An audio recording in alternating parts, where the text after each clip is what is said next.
Imagine leaving your country for a new life a continent away.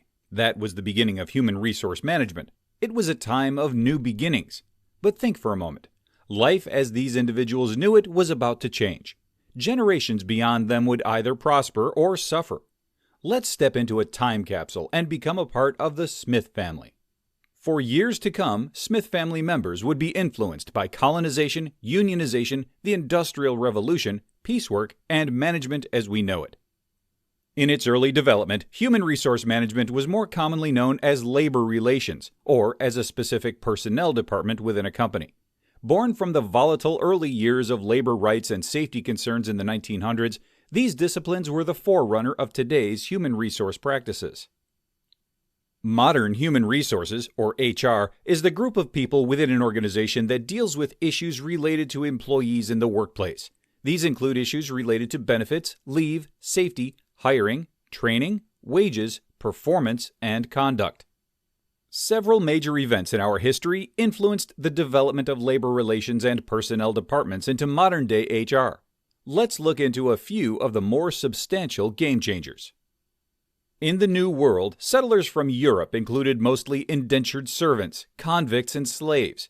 Many, like Sam Smith, came with specific skills. Those who didn't worked to learn a new trade. Sam was like many others. He was a craft worker who was an artisan. He focused on construction, while others sought out agriculture, woodworking, food processing, and ironwork. As strife began to escalate among the colonies in the North and the South, it became clear that the Southern colonies were focused on agriculture and the continuation of slavery to support it. Workers like Sam remained in the North. They continued to develop their skills as craftsmen, merchants, tradesmen, and farmers. Workers like Sam eventually pushed for more independence and a belief that they could join together to develop trade associations, primarily merchant and craft guilds, to gain power and control their working environments. Sam helped found a construction guild. This was the beginning of a way for individuals to be fairly compensated and operate within the confines of fair trade practices. These guilds were the birth of HR, the organization of a group of people concerned about how to run an industry fairly. During the 19th century, workers were on the move from rural areas to the city. Sam's grandson, Byron, took advantage of the opportunity to move, thinking he could make higher wages.